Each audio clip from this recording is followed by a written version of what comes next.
What's good with your social media? This your boy Nick Love and the K9 Proceed. And as you can see from what it say in the title, I'm trying to figure out from the perspective of anybody else who's into the animals, does the pedigree actually make the dog? Me personally, it comes based off of what you know about the pedigree and what you know about the dogs, to where you can figure out what you want. And now basically what had happened from this situation was I wound up making a post on social media which got a lot of attention. Not that I wasn't expecting it, but I was curious to find out what people was thinking about it. But it was a shocker to see that other people just couldn't believe it, or they didn't accept it, or they just flat out didn't like the shit. So let me put it on my screen right fast. Let me show you what I'm talking about. Let me find this right quick. Here we go. And bam. It was this here. So basically, I had somebody hit me up trying to get a dog from me. Now the dog they had in question wasn't for sale. The dog wasn't for sale at all. But the person wanted it. So we can go on and read this together. The dude had asked me, this was through Instagram. This was through Instagram. He asked me, would she be registered with a known registry? Because I don't want just a handwritten pedigree, which is understandable. A lot of people don't want handwritten pedigrees because you can fudge that. You can make whatever it is you want. That's cool. I let him be known, say she's an ADBA registered dog, and she could be registered with any registry that you choose after she paid for. Now, mind you, she wasn't for sale. The dude just wanted her this bad. We wound up speaking before I'm showing you what it's looking like. We wound up having a conversation I just didn't put in here. But he let it be known, no, ADBA is fine. ADBA, that's fine with him. He just wound up, supposedly he turned down a whole nother breeder who said he didn't have the paperwork because his dog don't need papers, which is true. Some dogs for some people don't need it, and I let that be known. I told him here, as you can read it right here, to each their own. We don't register many dogs ourselves, but when a potential customer wants to acquire a dog from us, that's when we send off for their certificates. There's no need for us to have papers on dogs that's gonna be living with us until they wind up dying. We Yeah, we pretty much know what the breed is, so there's no reason for us to have the papers. But if somebody do want the papers, that's when we're gonna have to wind up and send stuff off. That's what we do. That's what we do over here at K9 Proceeds. Every dog you've seen through social media, whether it's here on YouTube, whether it's on Instagram, it don't matter where it's at. Whenever you done seen a dog that we dealing with, that dog has not been registered ever, and most likely won't never get registered unless we have a purpose for it outside of what we're using here at the house. If we're just doing you for our own personal goals, there's no reason for us to sit. There's no reason for us to sit and do any type of paperwork with you because you're gonna be here. We started with the paperwork from this here line is from '02. We've been having this since 2002. We can get papers on any dog that we want to, if need be. And so once he had understood that, we had an understanding, and he pretty much, as you can see, he got 15. He got 15,000. He gonna give me 5K today, which is no, he did, and he want the rest of it for Thanksgiving. He want to get it before Thanksgiving. He gonna fly out with the 10K in cash. Now, what I didn't hold on, let me go.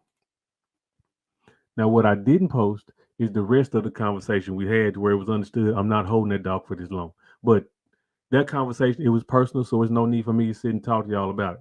But as a as an understanding, you can see how this animal, as an understanding, you can see how this here transpired because this is actually a pit bull that I wound up selling to somebody. This is an American Pit Bull Terrier. It's not no bully. It ain't no exotic. It ain't the much that they be having with the pit bulls and the course. So I didn't give nobody a mixed breed dog. I gave them an actual working pit bull terrier, and this is what they paid for. And so I wanted, and nobody knows the date of when this happened. Nobody knows the dates of this here deliberately, but I ended up posting this up online to showcase what I did. Not necessarily as a it wasn't as a show off. It was just to show that hey man, the price of the pit done went up like I've been telling everybody. And so in the process of doing so, it ended up creating not a backlash, but I wound up getting individuals who was very curious about that type of sticker price. And so let me see if I can give it to you. Let me see if I can roll it down one by one, and I can give you some insight. I'll give it to you as you can see it. Now They names are bleeped out deliberately because I don't need nobody who don't have nothing to do to go and find these people through social media channels. I deliberately got rid of everybody's names on purpose because I know there's a lot of y'all who ain't got nothing to do but to go fuck with folks, and I'm trying to keep it civil. So as you can see for this one here, the dude said, "Give me 100% bulldog versus 100% papers any day." I asked him off top, "Why don't you just get both?"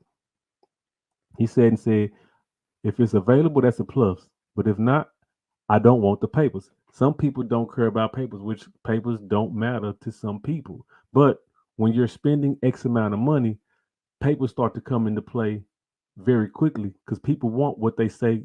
People want what people want what people want. Similar to that. People want what people want. And so I let it be known. I said, "Man, it's the roll of the dice, homie. You win some, you lose some." And this was a casual conversation. This was a casual conversation. He let it be known. Just keep the dice above the table and let the good times roll. He was good. He was cool with it. Let's find another one. This oh damn, hold on. I fucked up. Here we go. There we go. I messed up. I'm up here talking like y'all can understand what I'm saying. Let me go back. Now, as you can see, this individual here, make this big. This individual let it be known, say he won't give him 100% bulldog versus papers any day. I told him, why don't you just get going? Why don't you go and get both? He says that's available, that's a plus, but if not, he don't want the papers. Like as I said before, some people don't need and some people don't want papers. Hold on, here we go. Hey, I understand, baby. Keep doing your thing. Keep doing your thing. If you're trying to, if you're looking for me, go through YouTube on K9 Proceeds. You'll see the live feed, just in case I'm not able to catch you on here. But since we right in here, we already have an understanding of what we spoke about earlier. So here go the next one. The next one said, "I don't care about paperwork. I'm getting the dog from the individuals for a reason. The problem is if you tell me I'm getting paperwork, then I want it. That's what I want. That's what we agreed on. If you tell me the dog comes with a 12 pack of Budweiser, then I want that Budweiser too. It's just doing what you say you're going to do. If you say you have paperwork during the sale, then you need to provide it." Now, this individual is absolutely correct. Yeah. Here we go. Yeah. That individual, they're absolutely correct. If you sit and say you have something, they want it. And if you don't have it, don't tell them that you do have it. I've seen many of deals go belly up because an individual say they got something, specifically the dogs. They'll sit and say the dog has X amount of paperwork or the dog is bred X amount of way, and they can provide it to where the individual come ready to do business. They got cash in hand, and they don't get what they want. The dog is there. The dog is there, but the paperwork that come with that dog is nowhere to be found. And I done seen individuals walk away, and it it didn't baffle me. I laughed at the person trying to do business because I was seeing they were trying to do some janky shit. I laughed at them because I knew what was happening. So understand, a lot of people may not want paperwork, but a lot of people do want paperwork. Don't let nobody shame you into saying that you don't need the papers because of X, Y, and Z. If that's what you want, man, go get your shit. Don't let nobody shame you. Don't let nobody shame you into getting what you want. Here, let's go to the next one. Let me put y'all together. Let me get y'all for the next one. As we can see here. Now this here individual was slightly irritating because I'm not sure if he's new to it and I don't really care, but he caught my attention. Say some people care, some people don't. If I get them, they end up in the draw loss. So what's the point? And I let it be known. People feel like that to each their own. I don't have nothing against that.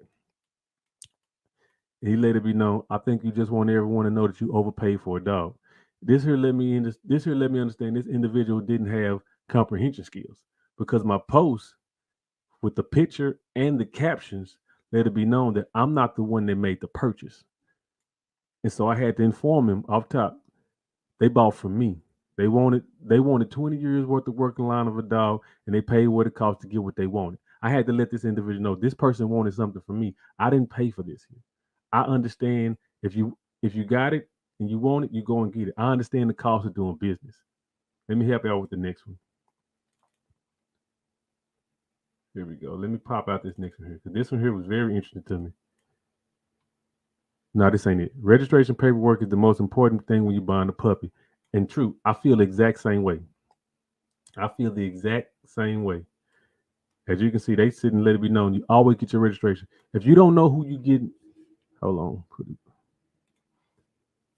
If you don't know the person personally that you're trying to purchase an animal from, you don't know them personally, you always want to do upfront business. You don't ever want to do a he say, she say, or I'll get you later on. You don't never want that. You always want to be able to get what you want the day of, because the last thing you want to do is to be dealing with somebody 4 months later, 4 years later, about X amount of paperwork for a dog. I done seen a lot of shit, like I told you, go belly up as to where somebody been paid X amount of money today for a dog. They don't send off their paperwork. They wind up losing their paperwork, 7, 6, 4, 5 years ago. Later on, wind up reaching out to the person who they got the dog from, and that person is sitting tell them 50% of the time, even 80% of the time, you're gonna pay me for this. Because I already did business with you up front and I gave you everything. It's not my fault you lost it. So you're gonna wind up paying for the paperwork all again. But I've also seen it go to the other way, as to where somebody wanted to bond a dog and they say they have certain things and I just send it to you later and they never send it to them. Time go by, the person wants what they're supposed to have, and the individual who they got it from, they can't come up with the paperwork because they never had it. I've always known when I first started out to always get what I wanted up front, to where I don't have to come back to nobody, especially the person I got it from, and deal with them all over again.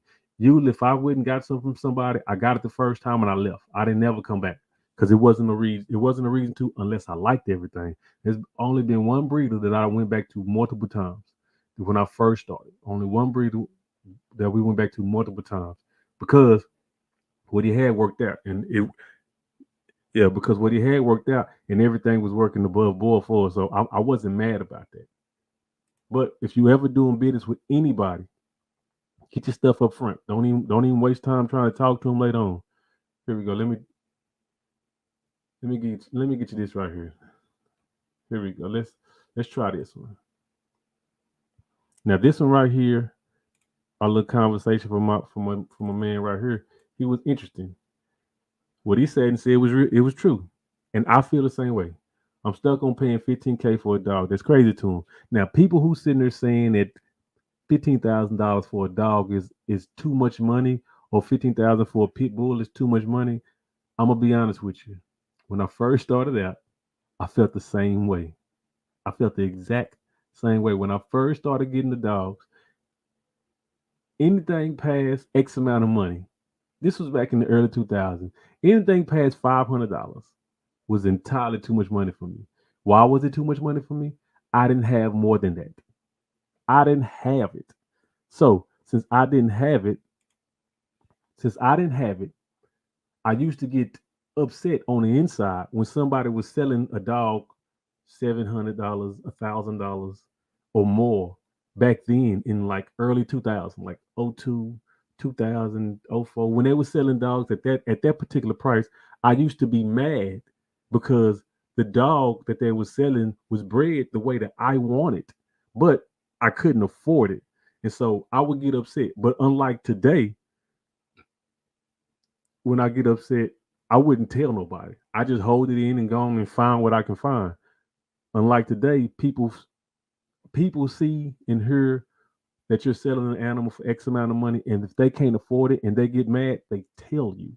This is a new generation of individuals. They actually give you their opinion as if it fucking matters, and it never does. It doesn't matter what they think. It doesn't matter what they say. But social media has made it to where people regurgitate the bullshit out their mouth to tell you how they feel.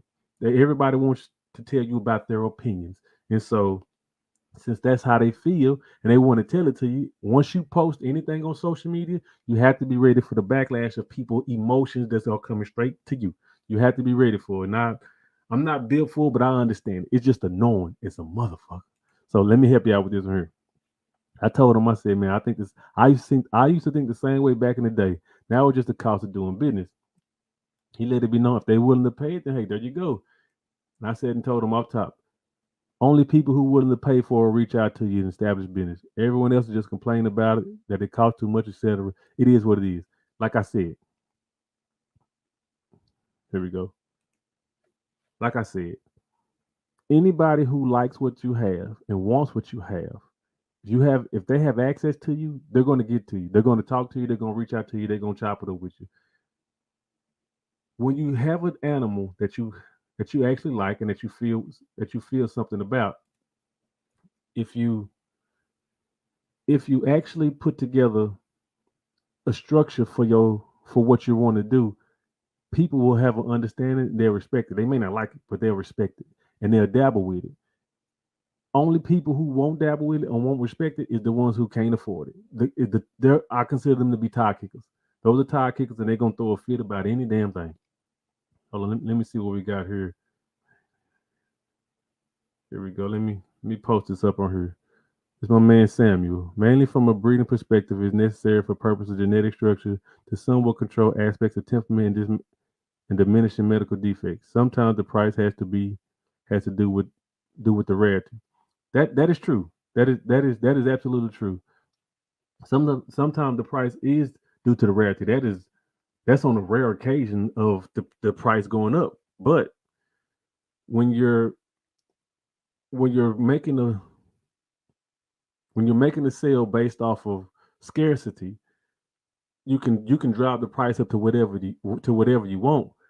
But you also wind up putting that animal into the hands of people who don't know about that particular breed of animal. So let's say you had a whatever breed of animal, and it was only you and a certain amount of people who've been running these dogs for 5 years, 15 years, 25 years, whatever it is. Y'all understand the complexities about those dogs. Y'all understand what's up with your Delta. Follow your boy over here on YouTube. You see me on here. Yeah. Y'all would have an understanding of the complexities of it to where if the dog has a bad skin temperament, if the dog has bad intestines, if the dog has bad joints, like you understand it and know it. So since the dog is so rare, and if someone is coming to find you because it's a rare animal, they kind of know of it from where it started or where it was at, but I'm sorry. They know of it as to where it started, but they don't know about it as to where it's at because y'all done held on to it so tight. And so when you let a stranger get it who don't know about it, and you most likely didn't give them the blueprint, and you didn't tell them about any of the defects with this animal, once they get it, they stick it to whatever they want. They wind up having a whole plethora of bullshit they don't know nothing about because they wasn't informed about what the animal was actually capable of doing and all the defects. So it's cool to have a rarity of an animal to drive the price up. But the problem with doing that is also that when you do that, people don't understand what problems and defects may come with that if you don't give it to them. Because majority of people probably won't give them that information. They just get the sale because they're not expecting for the person to come back multiple times over. When you're selling animals for 5, 10, 15, $30,000, you're usually getting like one customer at a time, like one customer, and they ain't coming back often. You may get them, they may come back again 8, 13 years later, but they ain't coming back the next year. They ain't coming back the next month. Here we go. Okay, look at this. Here we go. Here we go. What's good with you, Miss Mac? I do agree, and especially with the price had to do for rarity. My dad just paid 56,000 for a Merle show bully, and and he's still waiting for him to produce the paperwork. See, see, this proves my point as to what I was saying.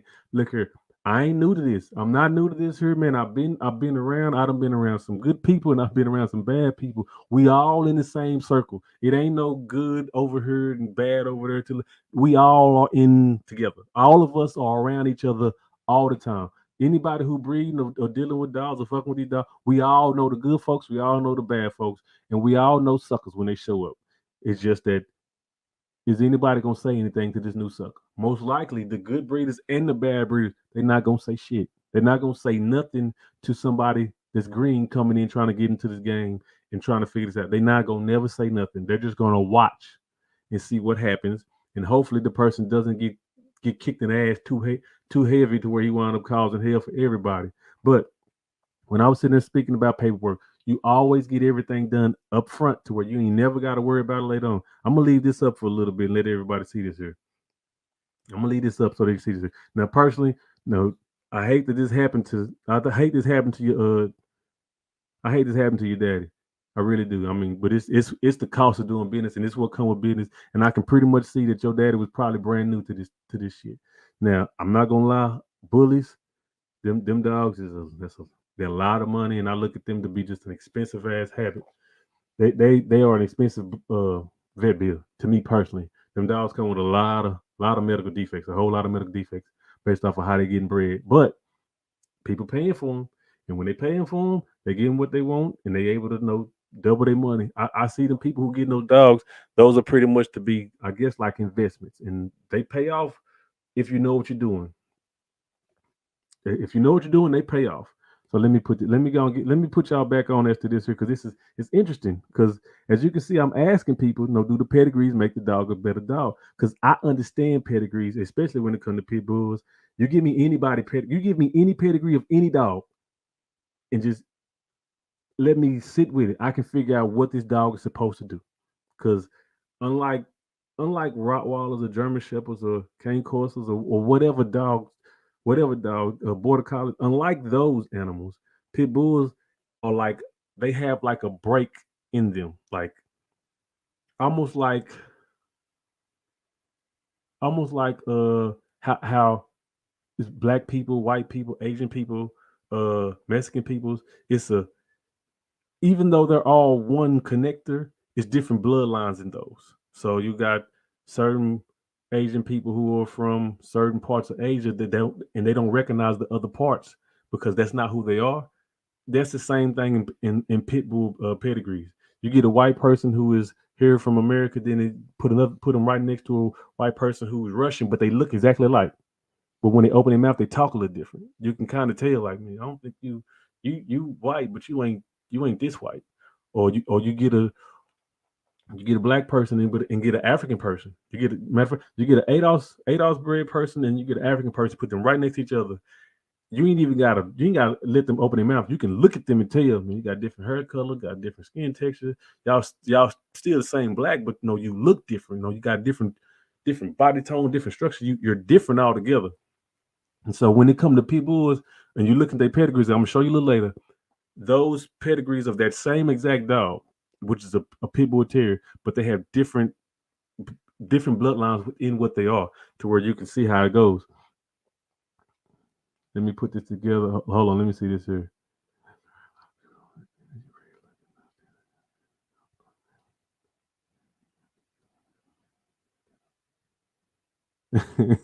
Understood, baby. Understood.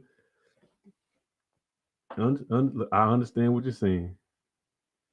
Yeah, I know you don't care, but man, when I'm sitting tell we done seen this many times, baby. I done seen this many a days when this happened to individuals, and I mean, it just is what it is. It just is what it is. We gotta chalk it up to the cost of doing business, baby. But let me put y'all back on after this one here. You know what? Now y'all already understand it. Y'all already understand what happened. So basically, I don't even got to show you the rest of none of these pictures. Y'all already have an understanding of what was going on with me and these individuals. Y'all already have an understanding. People just didn't like the fact that I was able to come off of a dog for 15,000. It happened to be a pit bull. People just did not like the fact of that. And I understand people don't. And I told you why I understand. When I was them and I couldn't afford it, I used to get mad. I just never told nobody. They are voicing their opinion. So I mean it is what it is. But let me go on and get up out of that and let me bring it down to what what it is when it comes down to the pedigrees. I'm gonna ask y'all, I know if I got any pit bull fanciers, if I have any pit bull fanciers that's in here, put a one in the chat. Put a one in the chat. If I got any pit bull fanciers in here to where I can have an understanding as to do you know how to read a pedigree if it doesn't light up? Because I know a lot of individuals know how to put together a pedigree, but if it don't have any type of colors in it, they seem to be pretty non-understanding of what this is. So let me see. Let me put a one in the chat if you know exactly how to read a pedigree, and if so, I want you to do you know how to read a pedigree without it being lit up? And if so, I want to see can you tell me what type of dog this is? Because when you have certain type of animals who are bred a certain type of way, once they show up and once they do what they do, you have an understanding of what you're supposed to get from this type of dog. So let me see. Let's roll off right fast with this type of dog right here. Let me see. Let's see if we can put this together. What's up with you, baby? Here we go. Now this here is a little bit older, but here we go. Do you know how to read this particular pedigree? Because it doesn't have any lights in it. Because a lot of people now coming from Peds Online, and so they're used to the shiny lights. But this particular animal, this particular pedigree, do you know how to read it? Do you know what this dog is? Do you know what the first names of these? Do you know what the last names that's in front of the first names of these dogs? And do you know what they're supposed to be? I'm under the impression that you may not know, which is fine.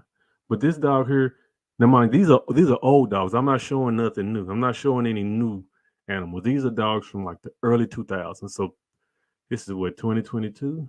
This is like 02. Damn, some of y'all wasn't even born when this magazine was out. So you know what? Some of y'all who into the dog games, y'all probably like 20 years old right now. Right now, y'all probably 20 years old. And this right here is your exact age. So from what I'm showing you, this is what when I was noticing dogs, this is what I had to go off of. Do you know any of these dogs in here without the name lit up? Put a 1 in the chat if you know any of these dogs in here, because I'm guessing you don't. Or put a 2 in here in the chat if you don't, if you have never seen this before. But this is an old dog. This dog here was back from 2002. But either way it go, this dog named Diesel. And this certain name in front of this dog is this is here. 1, 2, 3. I'm sorry. This is a 4th-generation pedigree. And so with this 4th-generation pedigree, if you have an understanding of what these dogs are, you understand that this particular dog is a heavy Eli Snooty dog, Eli Snooty Bolio dog. This is pretty much Eli Snooty Bolio dog if you understand those animals and the traits that they come with and what they bring to the table and what they're supposed to do. This is a Eli Snooty Bolio dog. Eli Snooty Bolio coming through this particular dog named Frisco. Eli Snooty coming through this dog here, Chinaman. And when I say Eli Snooty, it's Eli Jr. Snooty. If you understand pedigrees, you'll know what this is. You'll know what I'm giving you. But if you don't understand pedigrees, then you won't have these names are completely foreign to you, which is fine. I can learn you today. These names are foreign to you, but these animals were able to create certain type of genetics and certain type of structures to certain breeding programs to where people had a standard. People had a standard they was looking for with these animals, and certain dogs was able to give them a certain standard, and certain dogs were able to improve their certain standard. Now, this dog right here is what they call a double bred on the daddy, which is the daddy is Frisco, and then his daughter, his mom is Yoko, but her daddy is Frisco. Now I know y'all who deal with the blues and with the what's them dogs? With the blues and the bullies and them other dogs. Y'all understand this here. Y'all understand pedigrees thoroughly, but y'all may not have seen these types. And it's all right. But this particular dog was known for being not destructive. How this dog is bred, this dog here was known to be durable and should be intelligent. If just me looking at the pedigree, this dog should be durable and should show some type of signs of intellect just off this pedigree alone. Let's go to another. Now this here, hella different. Hella different. This is a hella different pedigree. This is off of a dog named Dylan. I'm sorry, Little Dylan and Vera. Now, if anybody know anything about this here, this Dylan blood is very rare. It's very rare because his brother Peterbilt and his brother King Solomon, all them dogs is old dogs. The old dogs, rare dogs. But this right here, Lloyd, this champion rawhide dog, off of Gatorson and Mean Gene, Soros and Duhan. Anybody know anything about this here? This is most likely some boomerang blood. This is more likely some boomerang blood. And I can see all this here without no lights. I didn't need lights I didn't need no colorful pedigrees to understand what type of dog I had because I understood how to read the pedigree with black and white. This is a dog named Banjo. This dog is the most heaviest, most most inbred dog I've ever seen that worked. This is the most inbred dog I've ever seen that actually worked and did and made a name for itself. I got a video in the backlogs. I need to go on and release it. I did a video on him too. But this right here, St. Benedict Champion Croc and Loba. This here, Rufus, Abigail, Thunder. This dog Thunder. This is the same Dylan blood. That's his daddy. That's his daddy. So this right here, this here Peterbilt shirt made Dylan. If we were to go back one more time, it'd be right here, Thunder. It'd be right here, Dylan. That's his daddy. I knew all this stuff without I was able to read these pedigrees without ever seeing likes at first. Peds Online wasn't available and wasn't around when I showed up. So when I was showing up, I was having to figure out what is the dogs in the pedigrees. I had to learn the pedigrees through black and white, through the Gazette, through the journals. I learned the pedigrees just from looking at a black and white picture. Let me give you another one. This should be easy because everybody seems to like this here. Vans, Judge Judy. Everybody seems to like this here because a lot of even novices know this dog. It's a Jeep dog. But if you go back to see what type of dog is Jeep, he's an Eli Carver dog. Eli Carver dog. Eli Carver Kobe dog, matter of fact, because Bo was a Kobe dog. Honey Bunch was an Eli Carver dog. It's all the same. And when you put in this little dog Marlowe, Tabby Girl, if you see Marlowe anywhere in the pedigree, that's most likely and always going to be a red boy bred dog. This is where you get the Jeep red boy bloodline of dogs through Tab. Remember when I said and told y'all that it's different breakups within pedigrees of these dogs? What I just showed you is what that is. I showed you multiple different pit bulls, and all of them are the exact same pit bull when you look at them visually, but they all bring something different to the table. They all bring some type of different structure and different type of synopsis to the table when people bring them dogs out. So if I brought out this dog right here, if I brought out this dog right here, if I brought out this dog, Vance, not this one here. If I brought out this dog right here, Vance, and this is off of Tab to Beth. If I brought this dog out, I know this Tab is a Jeep dog, which is what I just said and told y'all. Kobe, Eli Carver, over Tabby Girl, which is Red Boy. Now, this right here, I can give you a structure. If y'all are into horses, especially racing horses, this here type of blood, which is this Marlowe, which when I say Red Boy dog, that type of blood, those are closers. If you're thinking of horses, this type of blood is a closer.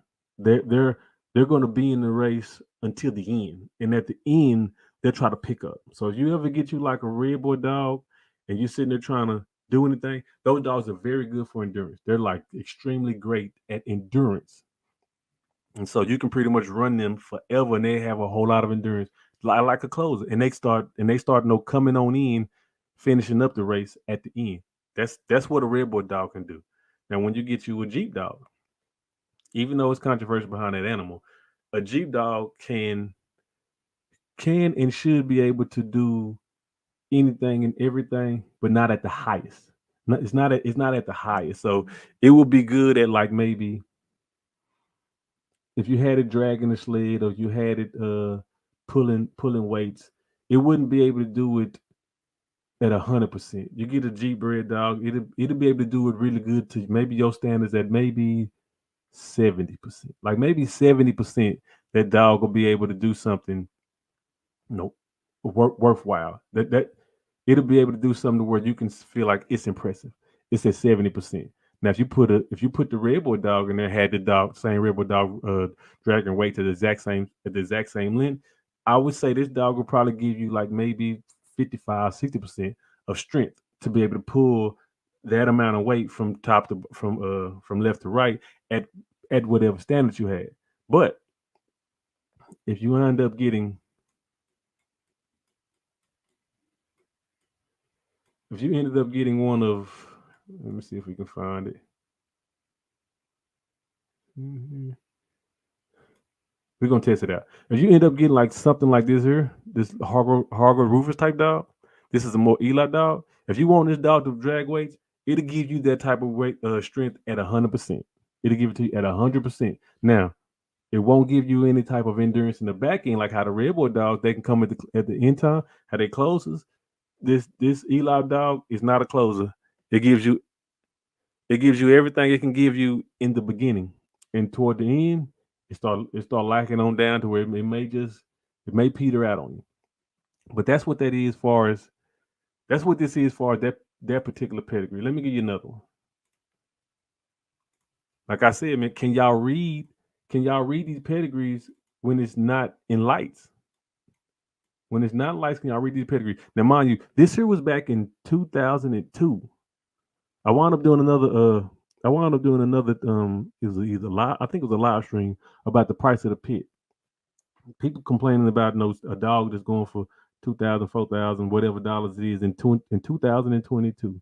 People are complaining about a thousand, $2,000 dog. This is in '02. This is in 2002, not 22. In 2002, this individual, this particular kennel, was selling puppies. I'm sorry, was selling prospects, an 18-month-old dog for $1,500 and up. And guess what? All you got to see from that dog was this. All you saw was just the pedigree. You didn't even see the dog. Only way you saw the dog, you had to go get the dog. All you seen was just a pedigree. This was a pedigree of an animal that this person was selling for $1,500 in 2002. Just look at this here. When I said and told you, can you read the pedigree without no lights? This here. Do you know what this is? Put a one in the chat if you know what this is. Not this one. This one. Put a one in the chat if you know what this is. Either way it go, I'm gonna tell you. Remember I said and told you about the Red Boy dog, because the last one I think it said Marlowe. Marlowe, let me see if yeah. The last one I told you Red Boy dog, her name was Marlowe. This here is a Red Boy dog, but it's coming through who? Tant. Coming through a dog named Tant. A man named Tant, and the dog name is Yellow, as you can see. Burns, Tant. This here is the beginning of the Red Boy Jocko bloodline of dogs. This here particular stuff. If you don't know how to read a pedigree without no lights, you need to figure it out. It will help you understand what you're supposed to have when there's no pictures in it. When it's only pedigrees, you'll have a more understanding of what you're supposed to have. This is a pure Red Boy dog. This is a pure Red Boy dog. A little bit of Jocko. But this is more pure. This is Jeep Red Boy dog. I mean, damn. This is a Red Boy Jocko dog coming through Tant. Because there's Yellow John, which is a pure Red Boy dog, and Miss Jocko, which is Alpha Jocko, which is a Fletcher Chapman type of Mayfield type breeding. This here is what this is. Up and down. When you see this dog here, Tant, Chapman, Yellow John, Miss Jocko, Rojo, Chavez, Yellow. This here is a pure. I'm sorry, I forgot. You got termite. I forgot. You got a little dog named Termite in here. A little different. I'll let you know about that later. But this here is predominantly a Red Boy Jocko dog. This is a Red Boy Jocko dog. These dogs are known to be closers. These are dogs who could pretty much get it done. They're going to sit and run on that treadmill, and they're going to pull in weights all day. Now they're not going to be good. They're not going to be the best at it, but they will get it done. It's just going to take them all day. It's just going to take them all day. Now we can get back to this one here. Well, I even get back. We're going to get to this one here. This here. Boss Hog, Bonnie. Boss Hog and Bonnie. You look through Boss Hog. Her daddy is Cold Train. Mom is Sunshine. What is Cold Train? Harris's Buddy Boy. Garner Rip. I don't know who RB is. China Girl. This right here, particular dog. This particular dog. Spike Chinaman bred dog. Snooty dog. Snooty Eli dog. Pretty much this here is a Snooty Eli bred dog. It's just simple as that. That's what this here is. This bottom side, same damn thing. How do I know this here? Harris's Buddy Boy. Harris's Buddy Boy. What is Buddy Boy? Spike Molly. So what that mean? Spike Molly. Terrace is crazy bitch. Most likely it's a spike dog as well. I gotta look in the back of it and see. But that's what this is. When you're looking at these here, that's what these dogs are, and this is how they put together. What's up with you, baby? This is how they put together. You need to learn how these dogs are. This is a Jeep bred dog. This is a heavy Jeep bred dog. I forgot about this here. Yeah. This is an extremely heavy Jeep bred dog. This is a Florida dog. This is Jeep up and down. This is Jeep up and down. Jeep up. This Jeep honey bunch up and down. Jeep honey bunch up and down. A little bit out of China. Should be worth some. Should be worth some. Should be worth a whole lot. This right here, tent dog, tent burn, chap. This Jeep Rebel dog. Just like this here. Matter of fact, Swamp Man Summer should be in here. Nope, Stormbringer. Trouble. Yep, Stormbringer. This is a Red Boy Jocko dog. This is a Red Boy Jocko dog in and out. In and out. That's what this is. Let me give you another. Cause this I like this shit. This here. Damn, I should have edited it. This particular dog is everybody's favorite right now. This particular dog is everybody's favorite, and I can't show it because it ain't showing how I want it to. Because it's not going to show how I wanted it to. Either way it goes, this particular dog off of 10th Champion Yellow, bred to Hollingsworth Dolly. This is a Red Boy Bolio dog. This is a Red Boy Bolio dog. Either way it goes, this is the dog of the year right now. This is the dog of the month. Him, Grand Champion Mayday. Everybody loves this dog. Don't nobody know how to read his I'm sorry. A lot of people don't know how to read his pedigree without it being laid up. This is his actual APBT pedigree. No lights in this here. No lights in this whatsoever. But this is what he is. He's a Red Boy Bolio dog. Red Boy Hollingsworth dog, really. Depending on how you see it and what you're looking at.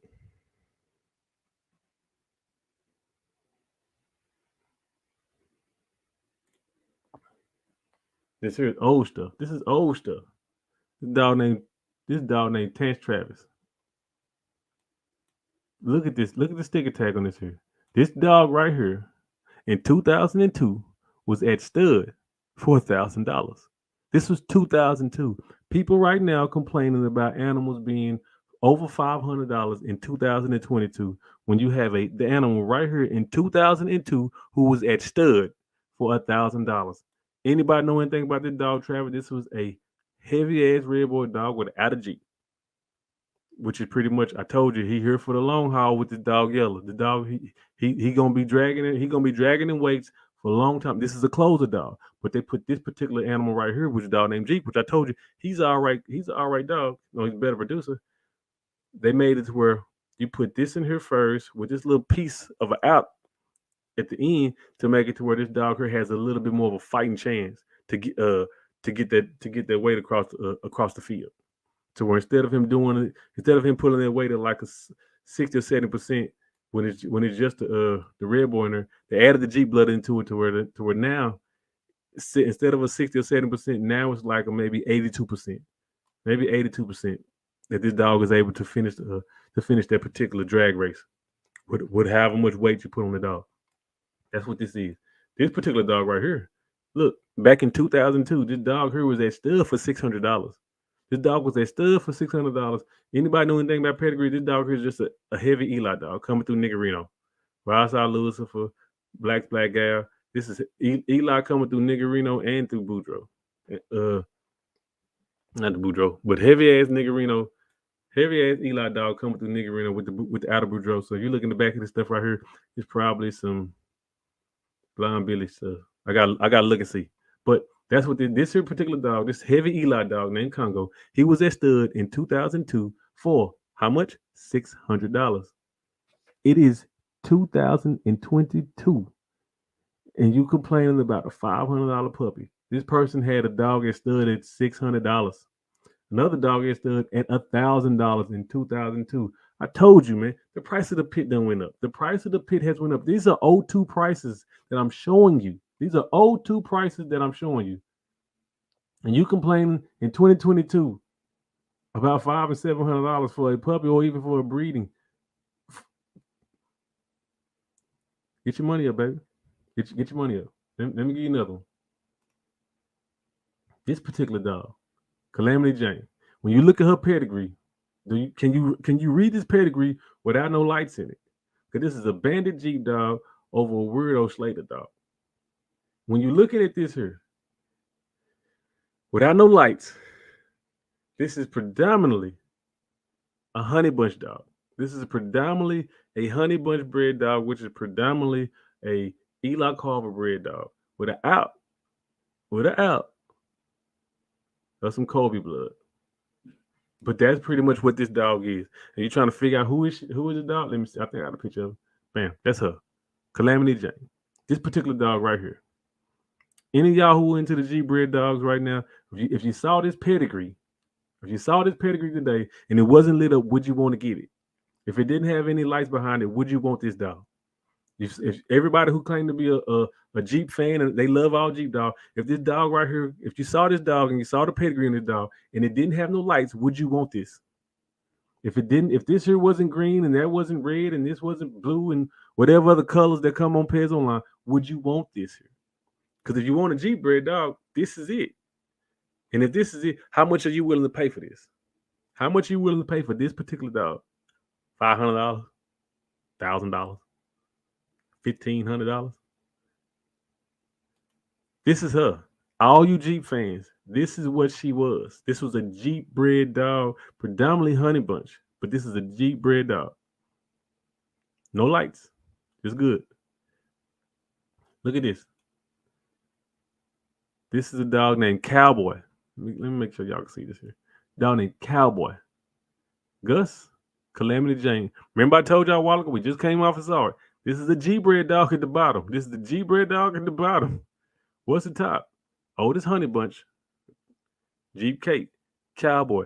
This dog here is a heavy bred honey bunch dog. Jeep as well. But this is a heavy bred honey bunch dog. This is without no lights. You're seeing this pedigree without no lights.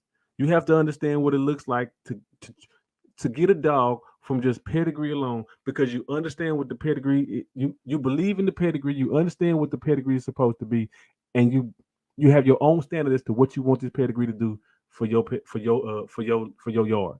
This here, without no lights, is what you got to go off of. If you say you a Jeep bred, if you say you a Jeep fan and you love these Jeep dogs and whatnot, if you had the opportunity to get this particular dog, and the person only sent you the pedigree without no lights, and you couldn't see no lights in this dog, would you want it? Would you want this dog? This particular dog. If you say you love that Jeep blood, and the person sent you a pedigree of this dog without no picture, but they sent you this particular pedigree, and it don't have no lights in it, are you ready to buy this dog today? Or are you gonna pass it up because you can't see it in Pez Online without no lights in it? Let me help you out. Let's try another one. I got another one here. Let me see. I know I got another one in here. We're gonna go past that.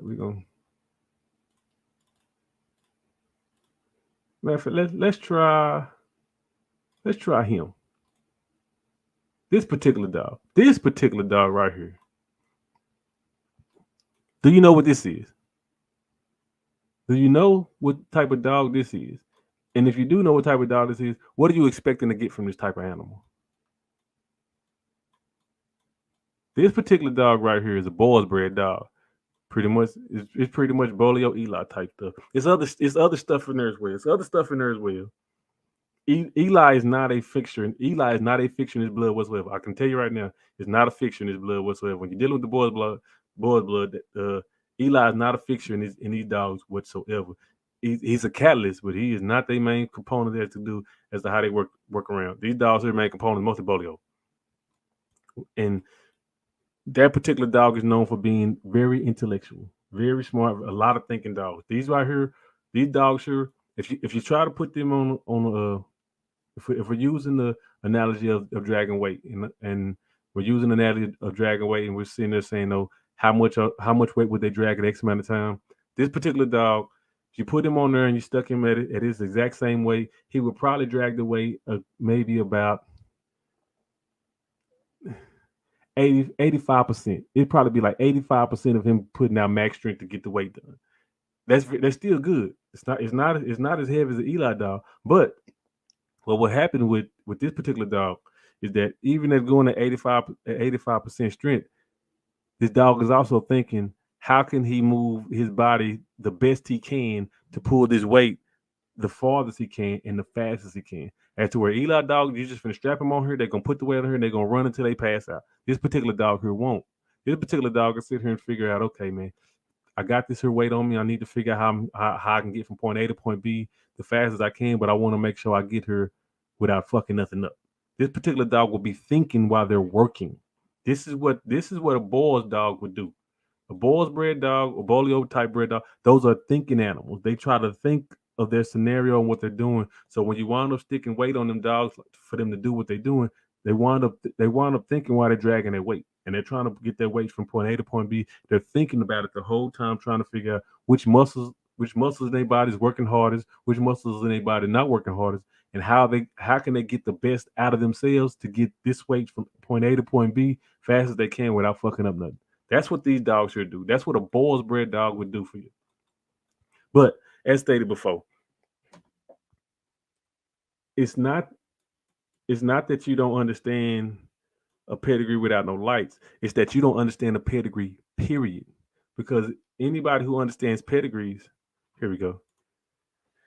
Anybody who understands pedigrees, period, will have an understanding of what they should be getting from an animal, what they won't be getting from an animal, and also what their standards are for that particular animal. So since I done been on here, this is an hour. Yeah, I done been on here an hour speaking about, did the pedigrees make the dog? Because in my opinion, the pedigree does make the dog once the dog meets the standards of the pedigree or to you. So if you have a standard for this particular pedigree and this dog is actually able to meet it, then yes, the dog does make the pedigree. But in order to have a standard with the pedigrees, you need to know what you're wanting first. So if you want a certain dog with X amount of pedigree, you need to have an understanding as to what you expect from that pedigree dog. If the dog doesn't meet your standards, the papers are useless. But when the dog does meet your standards, those papers are invaluable because now you know what you can do to improve upon that. So this is me wrapping this up. This is your boy Nick Loving the K9 Proceed. I want to let y'all know the importance of a pedigree for those who say it's not important. I'm not going to say that it is. I'm not going to say that it's the most important thing. It's not. But it is important for people who understand pedigrees and they know how to read them, like I just showed you how to do it. If you're wanting to know about reading pedigrees, I would sit and say find old magazines and read through those first before you go to the new social media sites and see their pedigrees with lights in it. Read a pedigree that doesn't have any lights in it and make it where it's black and white to where you can have an understanding as to what last names created certain lines of dogs, to where you can figure out what line of dogs came from X, Y, and Z and what they was meant to do. But before you wind up doing that, just know, have a standard first. Have a standard first of what you want and then go from there. So as I stated before, this is your boy Nick Loving the K9 Proceed. I just come here to chop it up with y'all a little bit about the pedigrees and the importance of them for those who think they is and those who think it ain't. But until then, catch you boys later. Peace out.